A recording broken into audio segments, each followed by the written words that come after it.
As we said earlier in Axiom, you cannot not communicate. And communication, my dear, you have to listen.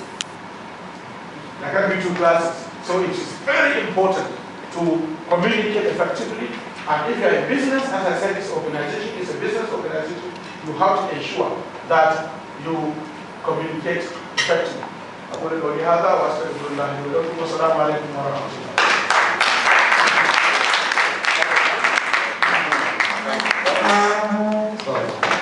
Thank you very much. I didn't hear any sound.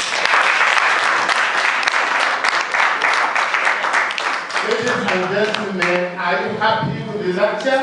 Yes. Are you happy with the way it is conducted? Yes. Thank you very, very much. I think I am not disappointed anyway. And you will realize, if I can give him 3 hours, he will be here. Yes. Yes. And I assure you, you will never get tired. And because we have the thing. Let me say 2 things or 3 which he mentioned, which I will want you to share. These are personal experiences. One more thing, I didn't introduce him as the Director General of Social Reorientation program created in Kano. And he coined the organization Adedita Summit. And it has been a success. I think even Gambia or somewhere, Sierra Leone, Ghana. they invited him and they wanted to copy from Nigeria. Once more, thank you very much, Madam Bala. And let me give you 2 life experiences. He spoke about dream. Dream is very, very powerful, more powerful than TVs and shows like this. And the other one he said is the gadgets. What you have, the gadgets here. I think last week when we bought this camera, this is a very tiny camera. But the information there is, it can record the whole of this session, and that will be done maybe a quarter of the space. So when I bought this, I told him that I bought this camera, and he was happy. So I said, okay, I will bring it to the office tomorrow, and then you maybe initialize it, how do you call it, you start to initialize it and so on. I went home and I dropped it on my study. I have a 12-year-old daughter. Believe me sincerely, before I say something, she has already installed everything. She said, Abba, I have put the memory, I have initialized it, and I am now charging it. You can imagine, a 12-year-old. And me, I was waiting for him, who is a professional, to come and do this. Now, that is one, but this one that I'm giving to you about dream. It's a personal experience, and whenever I relate it to my friends, they laugh. My immediate junior brother died in 1988. And let me tell you the secret. I don't start with stuff. We were always parallel with each other. Because it's just about when I was about 1 year ahead of him. One day I dreamt about 2 years ago. I dreamt that this my junior brother came to our house, and then there is a well in the house, and the well doesn't produce water anymore. Like the well, I dreamt that he held my hand here and tried to throw me into the well. I was doing this like this, so that I shouldn't listen. I succeeded in throwing him away. And that is how I woke up. The message here is that dream is so powerful. It can tell you something that you were doing before, or something that you can do before. I told you that we used to quarrel. So that's why he came back from the dead and they tried to quarrel with me. And also we throw me into the well so that I would join him and we continue according to that. So I think that's the message, and I pray that God will forgive him. And so next thing that which I forgot to do. Normally, when we have sessions like this, we usually elect a class monitor among us. That class monitor will take the responsibility, the whole responsibility of coordinating you with us. If you have anything to complain, or you have observed something, or you want something, we will refer to him. If there is any assignment that we need to be collected, we refer to him or her. Who will nominate or volunteer to be the class monitor or class prefect? Anybody can do. I think, sir, we have the coordinator. So I do the coordinator. Master is the coordinator. No, Mansur is not part of the force. He is a coordinator between the. No, I want a coordinator between this class and us. You can volunteer. I make you the monitor. Do you agree? No. I can nominate. Okay. I nominate Mr. Mr. Musu, can we see you, sir? Can I also nominate? No, it's something you are doing in service to this class. From outside. You are the one, you are Just nominating. I'm supporting that nomination. That Mr. Charles should be. No. My nomination has defeated this one. 35%. Then we supporting you. no. I think Oga should have asked if Mr. Mohammed has a supporter to your nomination Let's first. vote. Let's okay. Yes. Who is Hafsa. after Hafsa? She carries the day. Thank you very much. what we will do is that it is simple. You will coordinate if there is anything, information that you want to flow from them to us. And this service can extend even after the course. We have our information there. Talk to us and so on. And when we need something from NDS, we will also talk. When there is something that we want everybody to share within this class, we'll talk. Thank you very much. So now let us vote maybe 30 minutes for questions and answers. But before we do that, I must tell you that you should retain whatever you have heard and learned. It's very, very important. Whatever is heard and said here, I will ask you tomorrow. Because there is a 1 hour which we will review what has been done today. So remember whatever thing that we have learned. Even if it is very slight, we will ask you. So I will give you some 25 minutes to re-interact with him, and then maybe by way of questions and answers and so on.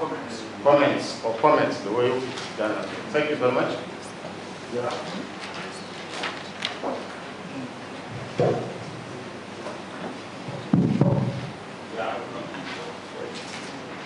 I can take 3 at a time. Thank you. Thank you, the guest speaker. My name is Mohammed. First question. You did mention in the course of the lecture that in communicating, that is in meeting with the member, I don't know as a boss, maybe as a director, I needed to subordinate that please treat or deal. Or some people would please discuss, please speak. And then you minute it down. I don't mean it is minuted to the head of unit. The head of unit now minuted it to the next officer and said, please see director's comments and deal. You know, some of these things at times are not very clear.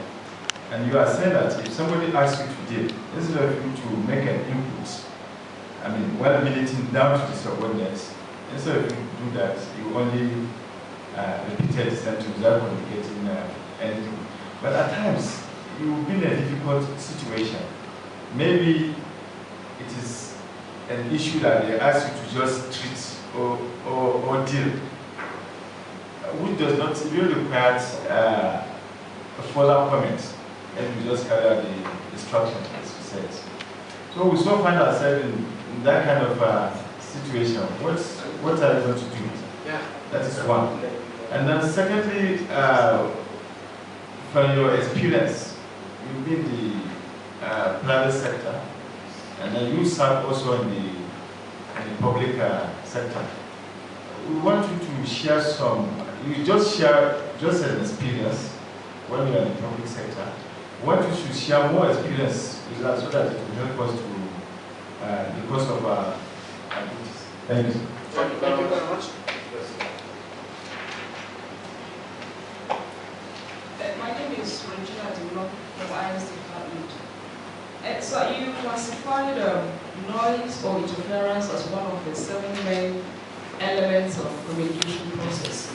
Can we also consider noise or interference as one of the barriers to effective communication? Because in the process of communication or passing a message, and that message is being distorted, of which noise will be one of them, we say communication has not taken place. So do we say noise too will be one of the barriers to effective communication? Thank you. Any other ones that I can take for your process? 3 at a time. Okay, I think it's okay. Right. I have 3 questions already. Okay.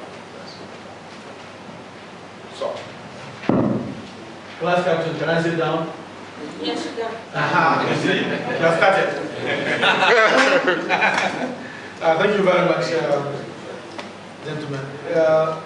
The Nigerian civil service is peculiar. I think it is different from any other civil service in not only in the world, in similarly developing countries. Here, we all know, we have had, just recently, the former head of service of Rosa has done a diagnostic review of the Nigerian public service, and he has made recommendations and suggestions. Now, he has given the report to the president, and the president is considering it, the white paper will be written, etc., etc. The Nigerian civil service, and by extension, the Nigerian public service, most people, their hands are tied. That's what we understand. The work I did in the public service, I can say it was in the university where things are not as they are in the civil service. And my only experience of public servants or civil servants was as a press secretary in the villa for a year. Now, I have seen that middle-level manpower, middle-level civil servants usually try as much as possible not to exhibit any undue, any undue creativity. People, they don't rock the boat in this country. They never bring anything that can move the organization forward for fear of the unknown. And so they just let their heads down, and they just want to grow in the service silently until they can reach a position of management. That is from assistant director, I think, to deputy director to director. Then they can start to speak up. This is a tragedy for the Nigerian public service because we are not getting the benefit of the young minds and the brains. And that is why the public service is very different from the private sector. Because the public service has the more educated people, it has the people with the more experience, because the private sector usually takes younger people with exuberance and energy. But experience is in the civil service. But because people are not allowed to communicate and express what they think can move the organization forward, that is a problem. So As I was saying, Nigerian public service is peculiar. So when you talk about communication, we talk about what should be the ideal, what should be, not what is. This same talk you can give in America, that it should be like this. In Nigeria, you say things which are in the books, but they cannot happen, and sometimes they are even impossible to implement in this country. Now, in that situation, how do we move forward? And subordinates will get a minute that just did. That it is a foregone conclusion. They are not asking you for your opinion of what has been written. Unfortunately for us, most of what was written or what may have been minuted to you could be something which is not right. And you are asked to implement. And there is nothing you can do because you are not protected. You are not, I have an example. A friend of mine works in the hospital, in a very big hospital, a public hospital. And then his boss was taking the day off personally. So he told him that to cover for me. Just as the boss went, auditors or the bosses at the top, they came, they were looking for a certain something, which that big boss has written that it has finished. And they opened the store and it was there. And the subordinate person was trying to cover for the senior. Where is your senior? He said he has gone to the toilet. After 10 minutes, toilet didn't finish. Then he said he has gone for school run. They said, how can a director do school run? Then he asked, oh, he went to Babadada. What is he? So he was telling me all the things he was trying to do to protect the boss. Because he was in what they call between the devil and the deep blue sea. If you don't protect the boss, it will come back to you. And if you protect the boss, it will come back to you.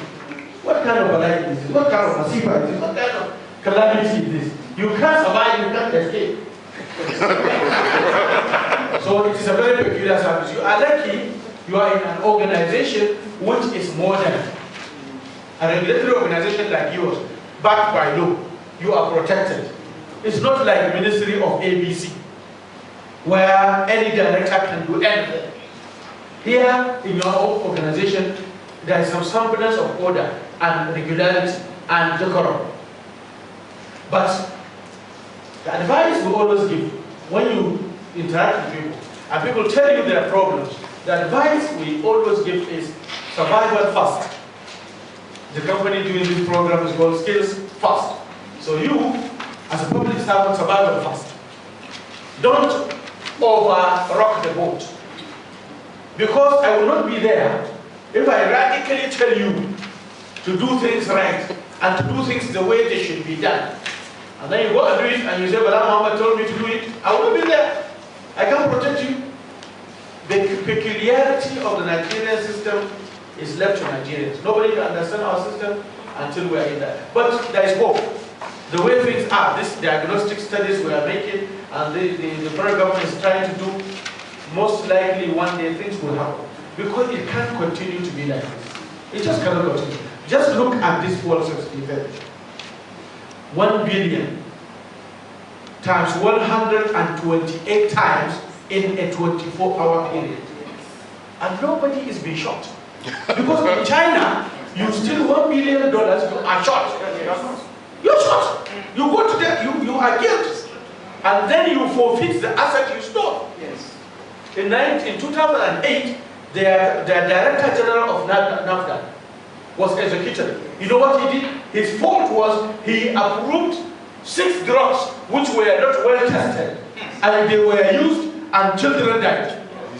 He was sentenced to death and he was executed and all his property confiscated. So your children cannot inherit those terrible things. So these are the situations. We have a very peculiar system. We have a National Assembly which cannot make laws. They don't know themselves, so they can't make any law. Because the law will affect them in the future. So don't rock the boat too much.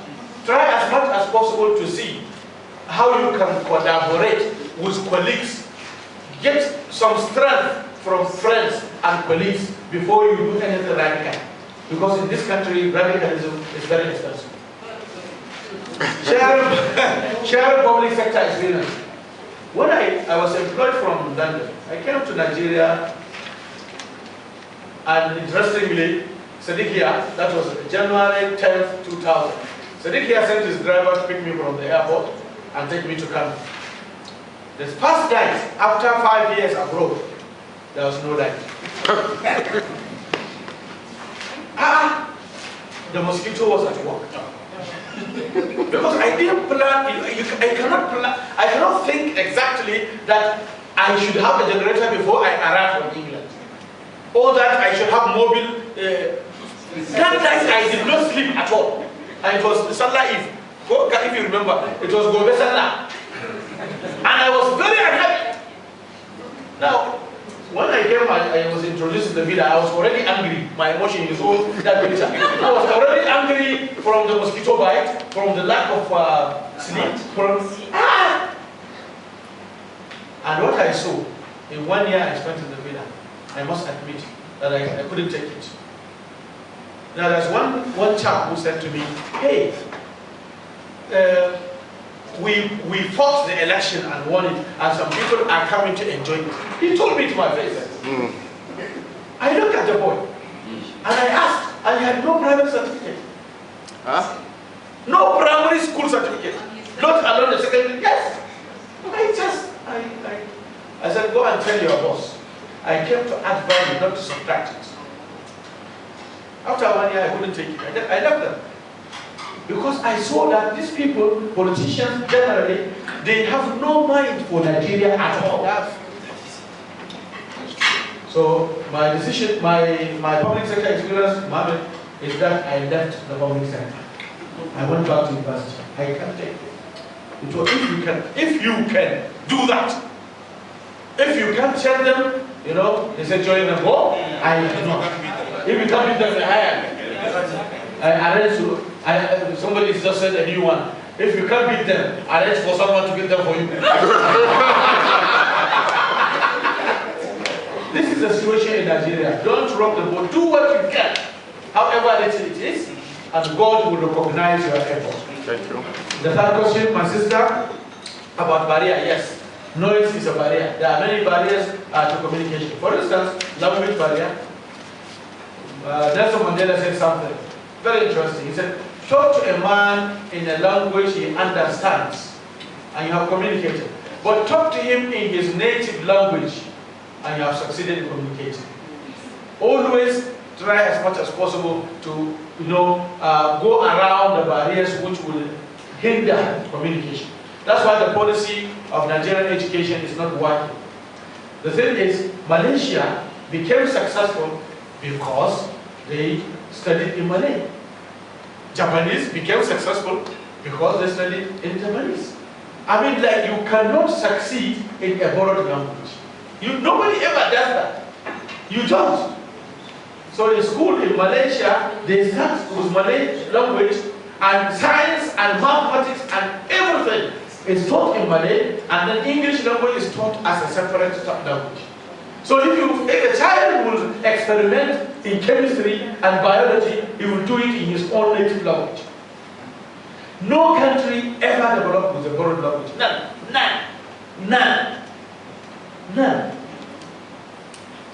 So we are placed, there are so many barriers to whatever we are trying to communicate.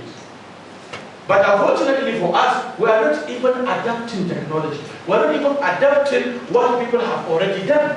We are always trying to reinvent. That's why this Alongside report is very important. Because he has shown in the report how so many organizations are duplicating effort in this country, and which are also a barrier to effective public service functioning. So to come back to your question, yes, noise is a barrier to communication. And let us imagine other barriers to communication. I have said language. Language is a barrier to communication. If you speak to somebody in a language they do not understand clearly, naturally what they will understand was half of what you have said. But we are in Africa, and we have a multitude of languages in Africa. But, for instance, the North, they have a language. The Southwest, they have a language. The Southeast, they have a language. But we have not developed those languages to this level that they can be scientific. We have not. But others have. Japanese. Japanese, they are so different from us. First, they are not white or black. They are called yellow. Oh, they are called yellow. Second, Japanese, they write from top to bottom. Oh, instead of writing from right to left like the Arabs or left to right like the British, they write from top to bottom. Okay? Japan has what earthquake, tsunami, everything. But it's developed because of the culture of the people. So anybody can develop, if Japan can develop, anybody can develop because it has all the characteristics of underdevelopment. Go? Yes. Non-white, they are not even Christian, they are not Muslim, they are Buddhist. So God is wonderful, He can develop you whatever you are doing. if you are sincere to yourself. Oh? Look at small Ghana. Just look at small Ghana. Yesterday's Ghana. You know something in Ghana? They have double decker. What do you call this? Not buses. Like interchange. Like this road overhead. Flyover. That's what. Flyover. They have double decker. You hear it? That one on top of the other. I'm telling you. And they call it those who go over Sanjoy. Shame on us, go? How, if this Skills Fast was not a very patriotic organization, you know what they will do? They will suggest to NDSC to take you to Accra for this conference. I'm telling you, yes. Many conferences are taking place in Accra. And what's happening? We are taking our money there. Tens of thousands of Nigerian children are in Ghanaian schools. Why? There is stability in the calendar. There is stability of the lecturers. They will not leave, they will not go away. There are so many things, security, electricity. There are many barriers, my sister. There are many barriers. But noise in communication is like the corruption in the Nigerian society. Thank you very much. Thank you very much. You will agree with me that he has not started talking. If we allow him to be, we have to break. We are behind time. We have to break for the next issue. But before we say that, let me mention something that I didn't go over. In your bag, there are 4 things: the writing material, the notebook, the lectures themselves, and the CD. Please find time to review that CD. We made an effort to at least burn the CD. All the lectures here are there. You can see them with the having spread and so on. If you like reading the books type, then it is there. So thank you very much, Madam Bala. And we have to thank you and make an appeal that whenever we ask for this kind of thing, you will oblige. I hope it will be the same class. Not another one. This is particular people. Yeah. Thank you very much. We will have somebody from you to thank the speaker for the lecture. Who can volunteer? Who next? Who can volunteer? I have one. I have one. Excuse me. Let's our president. The lecturer for us, please. On behalf of the participants, I cannot do without thanking Mr. Bala Mohammed for the peace he has given to us. In fact, it's not a lecture, peace teaching, practical teaching of things we are familiar with, but we don't have in-depth knowledge of. We thank you very much. We are grateful, and we hope to see you in another time. Thank you.